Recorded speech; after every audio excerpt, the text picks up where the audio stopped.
Hi everyone. अपने बेटे से डिस्कशन हो रहा था and we were just wondering कि क्या वजह हो सकती है कि कोरियन और जापानीज कल्चर इतना ज़्यादा प्रभावित कर रहा है आजकल ग्लोबली, और स्पेशली अगर कॉन्टेक्स्ट में बात करें तो इंडियन सब कॉन्टिनेंट को। Why is the Korean and Japanese culture so getting so much of popularity? इसकी वजह कई तो देखो बहुत सिंपल सिंपल सी हैं कि भाई सबटाइटल्स की इजी अवेलेबिलिटी हो गई, technology, the platforms, the OTTs, they are giving easy access to this content. ये लोकल लैंग्वेजेस में भी अवेलेबल हो रही है, हिंदी में हो रही है, तमिल में हो रही है, तेलुगु में हो रही है, इंग्लिश में तो ऑफ कोर्स है ही है। सो इंश्योरिंग की वाइडर ऑडियंस तक इसकी पहुंच बढ़ती जा रही है।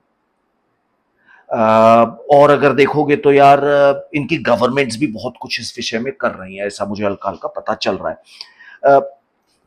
Corona was a major reason why this became so popular all of a sudden globally and especially in India. Pandemic में सब लोग घर पे थे और सबको देखने के लिए नई चीजें चाहिए थी, नई स्टोरीज चाहिए थी, डिफरेंट स्टोरीज चाहिए थी।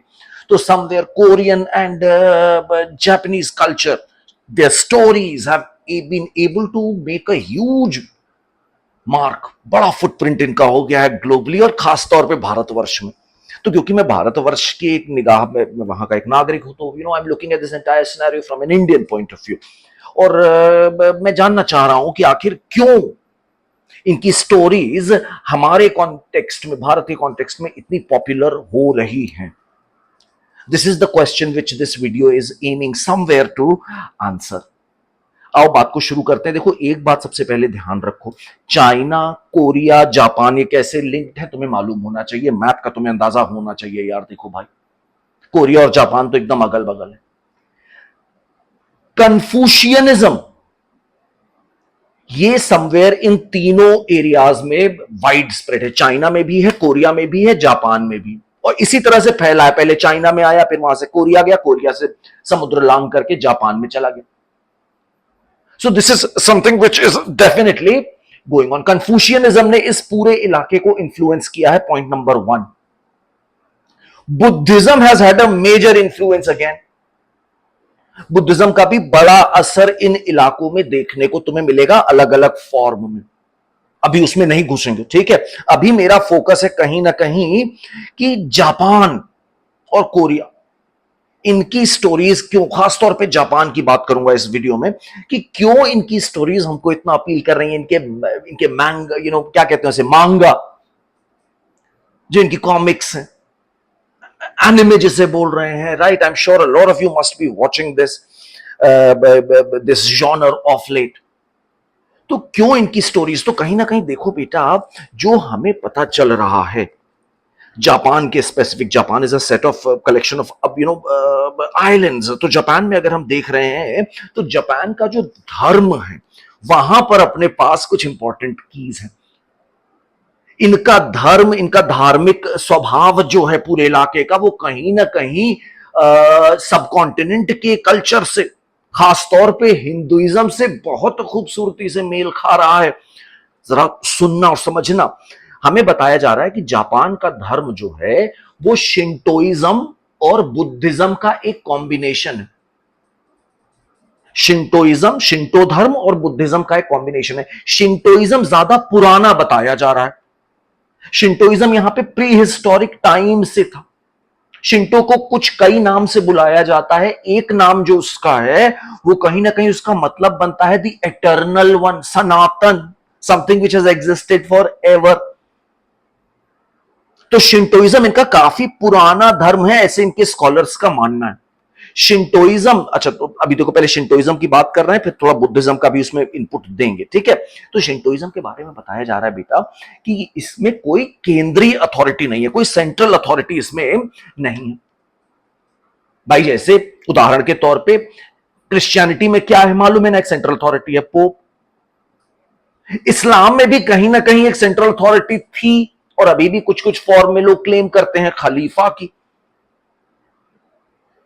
राइट। यहां पर शिंटोइज्म में कोई सेंट्रल अथॉरिटी नहीं है, ना किसी इंस्टीट्यूशन की, ना किसी किताब की, जस्ट लाइक हिंदुइज्म। मैं बार बार ये स्पेसिफाई करता रहूंगा जहां पे मुझे सिमिलैरिटी बड़ी फैसिनेटिंग दिख रही है।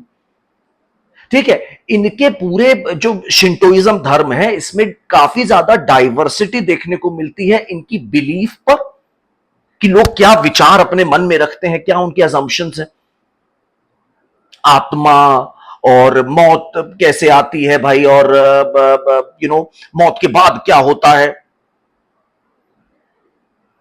ईश्वर कैसा दिखता है, ये सारे एस्पेक्ट्स हो गए बिलीफ, और रिचुअल हो गए जो तुम रिवाज हैं जिनको फॉलो कर रहे हो। तो हमें बताया जा रहा है कि भाई इनके वहां बिलीफ और प्रैक्टिसेस दोनों की काफी डाइवर्सिटी देखने को मिलती है, just like as in India. ये पॉलीथीस्टिक धर्म है, बहुदेववाद है इसमें, मतलब समझ गए, जैसे हिंदुइज्म में है वैसे ही इनके वहां भी तमाम धर्म है, मतलब सॉरी तमाम गॉड्स हैं जिनकी ये पूजा करते हैं। सब एक दूसरे को टक्कर दे रहे हैं, कोई ऐसा कोई वन कॉन्सेप्ट, वन गॉड का कॉन्सेप्ट, मोनोथीस्टिक नहीं। ये भी तो कहीं ना कहीं देखोगे तो हिंदुइज्म में बहुत सारे लोग पॉलीथीस्टिक हैं, हिंदुइज्म में बहुत डाइवर्सिटी है ना, वैसे ही डाइवर्सिटी शिंटोइज्म में भी। तो हिंदुइज्म में कुछ लोग हैं जो बहुदेववाद को मानते हैं, कुछ ऐसे भी तो हिंदू हैं जो एक देववाद भी मानते हैं कि भाई एक ईश्वर है सबसे सुप्रीम। हिंदुइज्म में डाइवर्सिटी बहुत है। वैसे ही शिंटोइज्म में भी बताया जा रहा है कि बिलीफ और प्रैक्टिस की काफी डाइवर्सिटी है, और काफी सारे लोग पॉलीथीस्टिक हैं, बहुदेववाद हैं, और ये एनिमिस्टिक भी बताए जा रहे हैं। एनिमिस्टिक का अर्थ हुआ बच्चे जो स्पिरिट की पूजा करते हैं। एनिमस का मतलब होता है स्पिरिट, जो ये मान के चलते हैं कि भाई झरने की स्पिरिट है, पहाड़ की स्पिरिट है, और इन स्पिरिट की पूजा होनी चाहिए, हमारे पूर्वजों की स्पिरिट है, उसकी ये पूजा करते हैं, अर्चना करते हैं, उनसे याचना करते हैं। ठीक है, इस शिंटो धर्म में ये लोग स्पिरिट्स की पूजा करते हैं, मैंने तुम्हें बताया। इस स्पिरिट का नाम जापानी भाषा में बताया जा रहा है कामी, KAMI। और कुछ कुछ ऐसे क्लैंस और फैमिलीज हैं जो ये मान के चलते हैं कि कोई एक, जैसे मान लो भाई पहाड़ का कामी, फला पेड़ का कामी, उसकी पूजा कर रहे हैं। और कुछ कुछ ऐसी फैमिलीज और क्लैंस हैं जो ये मान के चलते हैं कि एक्स कामी, फला कामी जो होगा कोई, वो मेरा पूर्वज है। तो ये भी काफी सिमिलर हमारे वहां का भी तो है ऐसा ही कुछ, हमारी उस देवता की लाइन है, ऐसा कितने लोग मानते हैं वो हमारे पूर्वज थे। ऐसी स्टोरीज तुम पढ़ोगे, सुनोगे अपने अपने बुजुर्गों से, तो वो तुम्हें बता पाएंगे। कास्ट वास्ट का काफी लिंक है उससे। ठीक है, आगे बात को बढ़ा रहा हूं। ठीक है, तो मैंने तुम्हें क्या बताया, कामीज जो है यहाँ के जो स्पिरिट्स हैं, स्पिरिट गॉड्स, इनको कह रहे हैं कामी। और इन कामी की पूजा कैसे होती है सुनोगे तो तुम भाई मजा आ जाएगा तुम्हें। इसमें जो है इसके दो तरह के मंदिर होते हैं, श्राइन्स होती हैं। एक होगी हाउस होल्ड श्राइन, मतलब जो घरों के अंदर है, जिनको बोल रहे हैं कामी दाना। और एक होगी पब्लिक श्राइन, मतलब पूरे विलेज की या कॉलोनी की एक श्राइन। श्राइन को मैं मंदिर भी कह पा रहा हूं अपनी भाषा में भाई, बुरा ना मानना इसका। ठीक है, तो इसको कह रहे हैं जिंजा। और जिंजा जो होती है, जो पब्लिक श्राइन्स है, जो मतलब चौराहे वराहे पर हो रही हैं, वहां पर एक पुरोहित भी होता है, प्रीस्ट, जो प्रसाद लेता है, खाने पीने का सामान लेता है, और उसका नाम बताया जा रहा है कानुशी। तो अपने यहां जैसे पंडित जी होते हैं ना हिंदुइज्म में, वैसे ही यहां पर है कनुशी। और इनको भी वैसे ही खाने पीने का सामान ऑफर किया जाता है, और वो कामी को किया जाता है ऑफर। कामी हो गए वो गॉड, और बीच में एक मिडिल मैन है, पुरोहित टाइप के हैं। और ऐसे श्राइन्स या मंदिर हैं जिनको नाम दिया जा रहा है, घर में रुकने वाले श्राइन्स को कह रहे हैं कामी दाना, और जो पब्लिक श्राइन्स हैं उसे कह रहे हैं जिंजा, और जिंजा के प्रीस्ट को कह रहे हैं कनुशी। ये लोग भी ताबीज बांधने का कल्चर इनके वहां बहुत है, एम्यूलेट वियरिंग का कल्चर इनके वहां बहुत है। तो ये है Shintoism. I am sure a lot of you would notice that how close this is to a strong मतलब हिंदुइज्म से इसकी काफी एक सिमिलैरिटी तुम्हें दिखेगी। हिंदुइज्म में एक स्टैंड है जो मेजॉरिटी स्टैंड है, उससे काफी सिमिलर है ये कहने में मुझे कोई हिचक नहीं हो रही है। अच्छा, फिर हमें बताया जा रहा है बेटा कि करीब 552 सीई में, 552 सीई में एक कोरियन राजा बताए जा रहे हैं। कोरियन राजा जिनका नाम, यार मैं गलत ही प्रोनाउंस करूंगा, माफी चाहूंगा, मुझे शायद चेक कर लेना चाहिए था। स्पेलिंग बोल देता हूं, BAEKJE, Baekje. I am sure मेरा pronunciation is absolutely wrong, I apologise for that in advance. तो एक कोरियन किंग बताए जा रहे हैं, Baekje, he sent a Buddhist monk some Buddhist books to Japan. तो ये ऑफिशियल एंट्री टाइम बताया जा रहा है बुद्धिज्म का 550 सीई के आसपास। 552 सीई के आसपास बुद्धिज्म जापान के आइलैंड्स में आ गया। धीरे धीरे वही हुआ होगा यार, इनके कुछ किंग्स ऐसे बताए जाते हैं जिन्होंने बुद्धिज्म को अडेप्ट कर लिया, बुद्धिज्म, बुद्धा को वर्शिप करने लगे, बुद्धिस्ट प्रिंसिपल्स को मानने लग गए, और ये इन्होंने बुद्धिज्म, बौद्ध धर्म को फैलाया होगा जापान। पॉइंट यहां पर यह है बेटा कि Buddhism was never able to, and in fact never probably tried to replace Shintoism. इन दोनों का सिंक्रेटाइजेशन हो गया, बुद्धिज्म और शिंटोइज्म आपस में ओवरलैप कर गए, सिंक्रेटाइजेशन हो गया, और इनका जो रिलीजन बन गया वो बन गया शिनबुत्सु शुगो। शिनबुत्सु शुगो, ये बन गया यहां का धर्म, which is basically a syncretisation of Shintoism, the older faith, and superimposed by Buddhist practices and beliefs as well. Buddhism began in around 552 CE when a Korean king sent a Buddhist, जैसे अशोक ने भी तो भेजा था ना इतने सारे लोगों को बुद्धिस्ट डेलीगेशन, वैसे ही यहां पे हमें बताया जा रहा है कि कोरियन राजा भी था जिसने जापान में एक बुद्धिस्ट डेलीगेशन भेजा, जिसके संग किताबें भेजी होंगी और बुद्धिस्ट मंक्स भेजे होंगे, एटसेट्रा एटसेट्रा। ठीक है, अच्छा आगे बात सुनो। तो बुद्धिज्म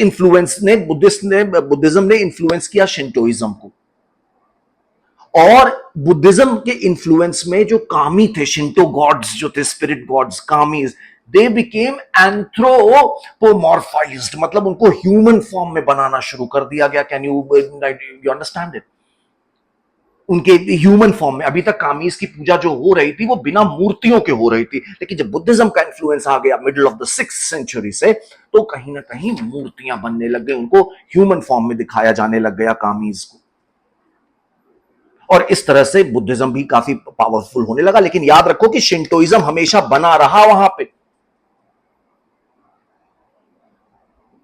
ठीक है, अच्छा आगे देखते हैं। फिर हमें बताया जा रहा है कि बेटा, हमने जापान पर एक और वीडियो भी बनाया है, अगर तुम लोग का मन करे तो उसको ढूंढ के देख सकते हो। उसमें मैंने कुछ कॉन्सेप्ट्स जापान के बारे में, पॉलिटिकल हिस्ट्री के बारे में दिए हुए हैं। अभी यहां पर मैं थोड़ा सा और बात को आगे बढ़ा रहा हूं, कुछ लाइन और।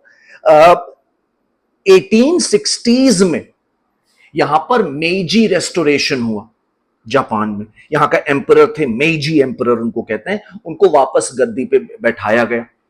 शोगन जो उनका वजीर था उसकी पावर कम करी गई, और एक सामुराइज की काउंसिल थी, और डाइमियो थे इनके फ्यूडल लॉर्ड्स, उनकी काउंसिल थी, उसने स्टेट की पावर अपने हाथ में ली, और उस स्टेट को फिर से यहां पर उन्होंने स्ट्रांगली बनाया। The idea was to westernise Japan, right.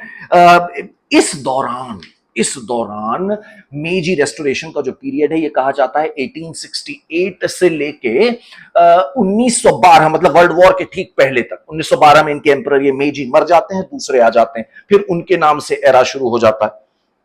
The point being कि इस दौरान, इस 40 साल 1868 से लेके 1912 के आसपास, इस दौरान इनकी गवर्नमेंट ने बुद्धिज्म को पर्ज करने की कोशिश करी। बुद्धिज्म को इन्होंने कोशिश किया कि बुद्धिस्ट इंफ्लुएंस को हम कम करें और शिंटो को ज्यादा वेटेज दें।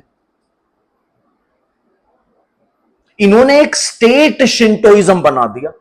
स्टेट शिंटोइज्म मतलब जो राज्य के द्वारा, जापान की गवर्नमेंट स्टेट के द्वारा एक कोडिफाइड तरीके से इन्होंने शिंटो को डेवलप करने की कोशिश करी। भाई समझ रहे हो? क्योंकि हमने तो बताया Shintoism was very diverse, but now the state is trying to codify it, make it much more stern. State का एक फॉर्मेशन शिंटो का, थोड़ा और ज्यादा इसको कोडिफाई करने की कोशिश करी गई।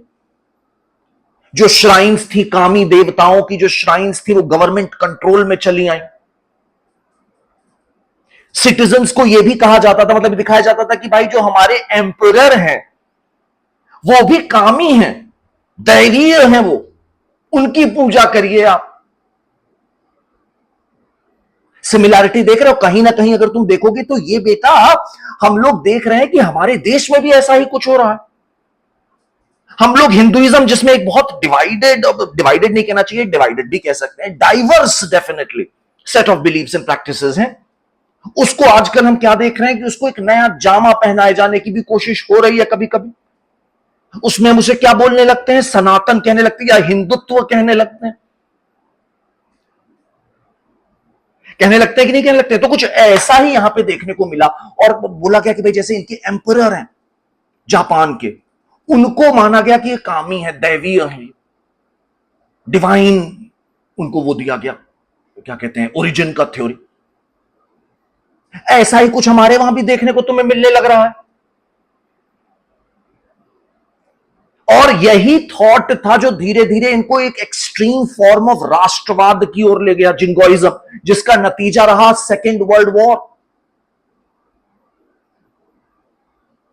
जब इन्होंने कहा कि हमारा डिवाइन मैसेज है, डिवाइन हमारा क्या कहते हैं एम है कि हमें जो है पूरा एशिया यूनाइट करना है अंडर जापान, इस तरह की इन्होंने बड़ी बड़ी बातें करी।